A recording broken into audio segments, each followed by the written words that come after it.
the WTA world just exploded.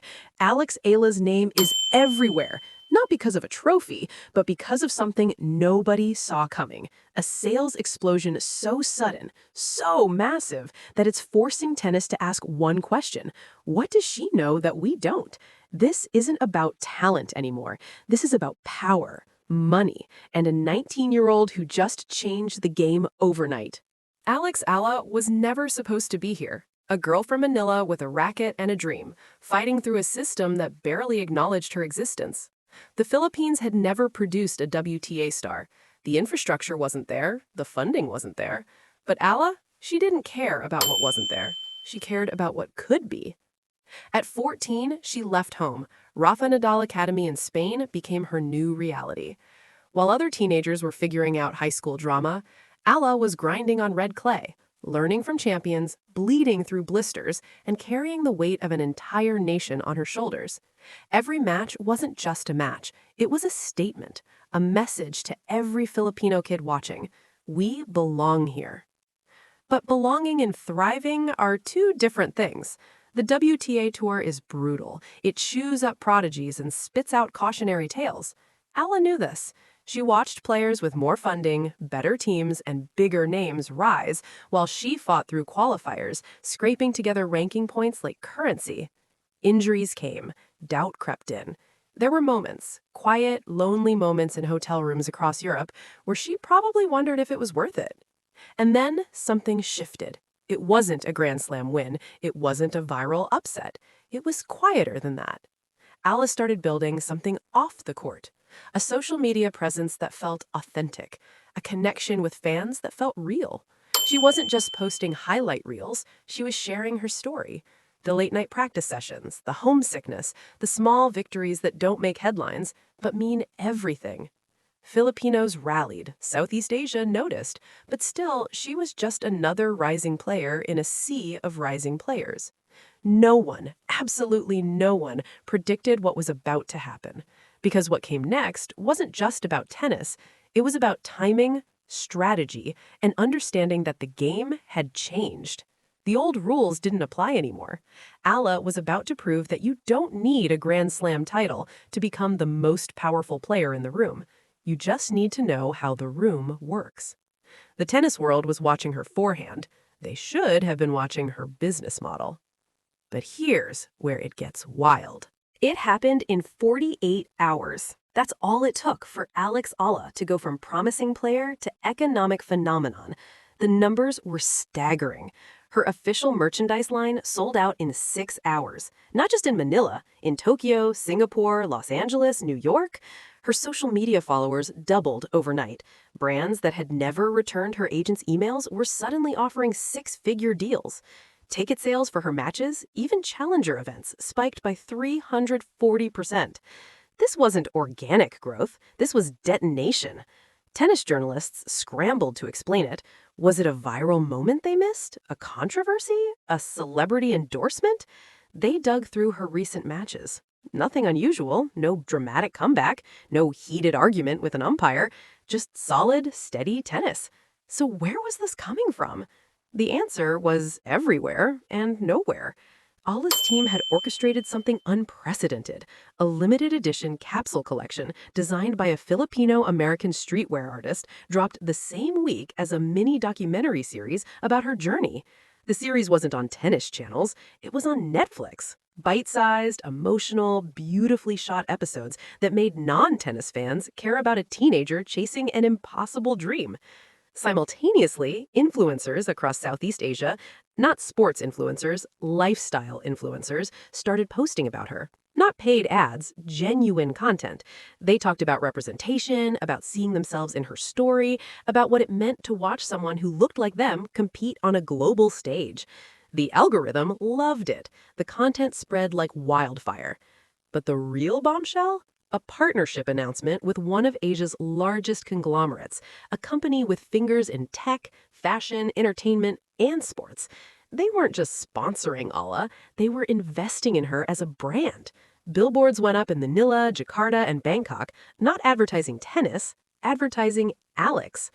Within 72 hours, she was trending in 14 countries. Her name was mentioned more times on social media than some Grand Slam champions, and she hadn't even won a WTA title yet. The tennis establishment was stunned. Rival players watched their own engagement numbers and felt a creeping unease. Commentators debated whether this was genius or gimmick. Fans were split. Some celebrated seeing a player take control of her narrative. Others felt uneasy, like they were watching something that didn't belong in tennis. Because this wasn't just success, this was disruption. And disruption always makes people nervous. And that's when the backlash started. The tennis purists hated it. Online forums exploded with accusations. She's buying her way to relevance. This isn't about tennis anymore. It's about marketing. She hasn't earned this level of attention. The criticism was swift and sharp, and it came from everywhere. Retired players, commentators, fans who believed tennis should be pure, untouched by the influencer economy. A former top 10 player posted a thinly veiled tweet. Remember when success on court determined your worth off it? It got 40,000 likes. The message was clear. Eala was cheating the system, not with performance-enhancing drugs, but with something tennis found even more uncomfortable to talk about: money and influence. Rival players started speaking up, carefully at first. In press conferences, when asked about Eala's explosion, responses were diplomatic but cold. Good for her, I guess. I prefer to focus on my ranking. Translation: this isn't real tennis success. One player, off the record, told a journalist, "It's easy to be popular when you have a corporation building your image. Try doing it with just a racket." The divide wasn't just philosophical, it was practical. Smaller players, those grinding without major sponsorships, felt the sting. They saw Eala's sudden rise and wondered, is this the future? Do we all need marketing teams and influencer campaigns just to survive? Because if that's the game now, most of them were already losing. Social media became a battlefield. Eala's fans, fiercely protective, mostly young, mostly Southeast Asian, clashed with traditionalists. Accusations of racism bubbled up. You only hate her success because she's Filipina. You can't handle that tennis is changing. The responses were equally heated. This has nothing to do with nationality. It has to do with integrity. But the most cutting criticism came from an unexpected place. A respected tennis journalist published an op-ed titled, "When Popularity Replaces Performance, the Dangerous Precedent of Alex Eala." The article didn't attack Eala personally. It questioned the system. It argued that if players can manufacture relevance through corporate partnerships and social media manipulation, tennis stops being a meritocracy. The best player doesn't win. The best marketed player does.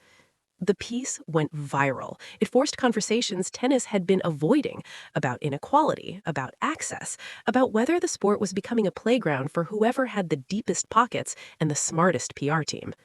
Eala stayed silent through most of it. No defensive tweets, no emotional press conferences, just a single Instagram story. A photo of her practicing at dawn, caption reading, "The work doesn't change." But silence wasn't enough for the critics. They wanted answers, they wanted accountability, and they wanted the WTA to step in. Then, the truth came out. The investigation wasn't official, but it was thorough. Business reporters, not sports journalists, started digging. What they found wasn't a scandal, it was a blueprint. Alex Eala hadn't stumbled into this explosion, she'd engineered it. Court documents revealed the partnership deal months in the making. The Asian conglomerate wasn't just a sponsor. They'd conducted market research, analyzed demographics, and identified a gap: Southeast Asia's rising middle class, hungry for representation in global sports, vastly underserved by traditional tennis marketing. Eala wasn't just a talented player, she was the perfect vehicle. The strategy was surgical. Phase 1, authentic storytelling. The Netflix documentary wasn't vanity, it was market positioning, emotional, relatable, designed to pull in viewers who'd never watched a tennis match. Phase 2, limited edition merchandise drops using streetwear hype tactics. Create scarcity, drive demand, make people feel like they're part of something exclusive. Phase 3, influencer seeding. Not paid promotions, genuine partnerships with creators who aligned with Eala's story. The content felt organic because it was. These influencers actually cared. But the timing? Coordinated. The messaging, aligned. The reach, explosive. And the numbers backed it up. Sales data showed Eala's merchandise moving faster than some Grand Slam champions. Sponsorship experts estimated her brand value had increased 600% in 3 weeks. She was being booked for appearances at fashion weeks, tech conferences, events that had nothing to do with tennis. Here's what made people uncomfortable. It was legal, it was smart, and it worked.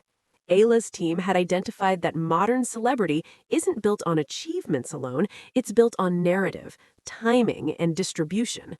She had all three. Her agent, a former tech executive, understood platforms in ways traditional tennis agents didn't. They treated Eala like a startup.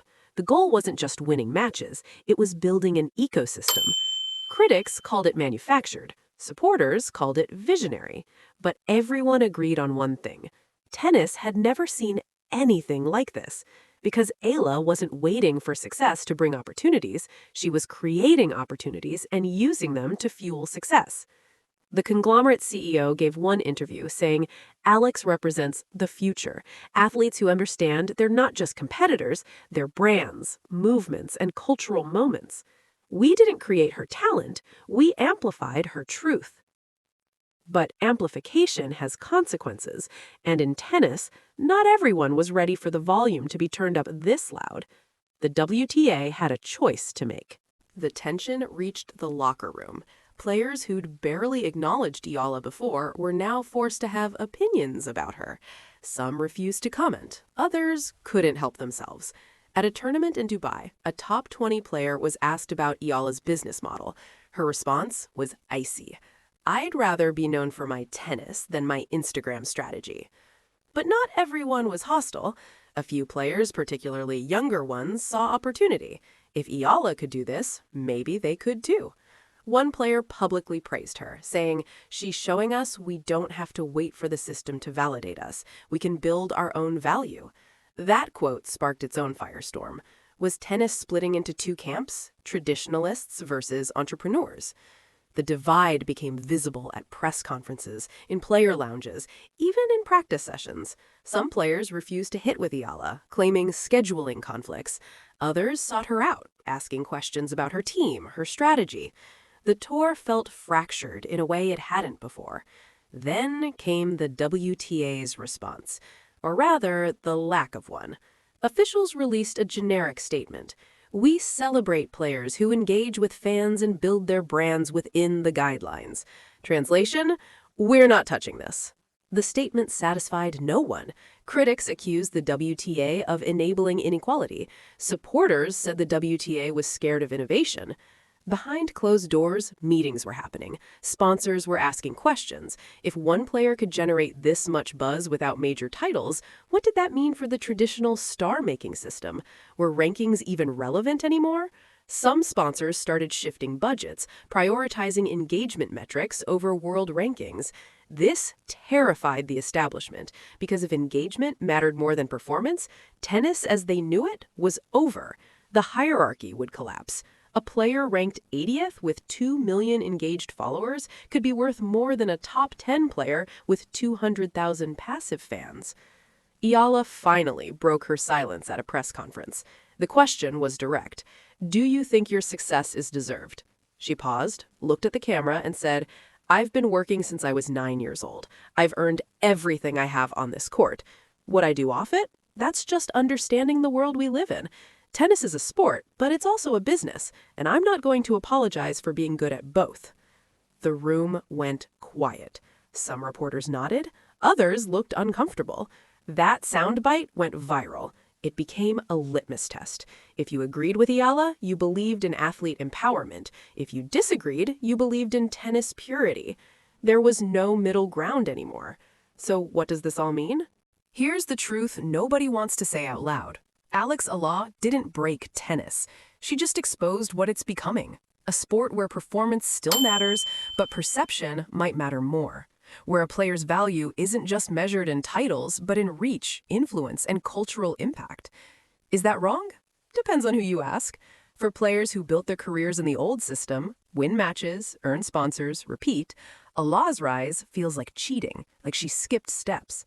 But for younger players watching from the outside, trying to break into a system that feels rigged by funding and access, Eala looks like a blueprint for survival. Because here's what the critics miss. Tennis has always been about money. Always. The difference is who controls it. For decades, tournaments, federations, and brands controlled the money. Players competed for scraps. Eala flipped that. She built her own engine, and whether you love it or hate it, it's working. Her sales numbers haven't dropped. If anything, they've grown. Brands aren't backing away, they're leaning in. The conglomerate partnership expanded into other markets. Eala's next merchandise drop is projected to generate more revenue than some WTA 250 tournaments. But the questions linger. If every player starts prioritizing brand over ranking, what happens to competitive integrity? If tennis becomes an influencer economy, do we lose what made it special? And most uncomfortable of all, if you need a corporate partnership to compete with someone like Eala, what happens to players who can't get one? Eala's defenders argue she's democratizing success, showing players they don't need to wait for permission. Her critics argue she's creating a new barrier to entry. Only those with marketing savvy and corporate backing can truly succeed. Both might be right, because the lesson of Alex Eala's explosion isn't simple. It's not a fairy tale, and it's not a cautionary tale. It's a mirror, reflecting exactly where tennis is, where it's going, and who gets to decide. One thing's certain, the WTA world will never be the same. Whether that's progress or problem, that's for you to decide. Alex Eala didn't just create a sales explosion. She detonated a conversation tennis has been avoiding for years about power, about access, about who gets to define success. And whether you're Team Eala or Team Tradition, one thing's undeniable. She made the whole world pay attention. The question is, what happens next? If you think Eala's strategy is brilliant, drop a fire in the comments. If you think tennis is losing its soul, drop a crying face. And if you want more stories about the players changing the game off the court, hit that subscribe button, because this is just the beginning.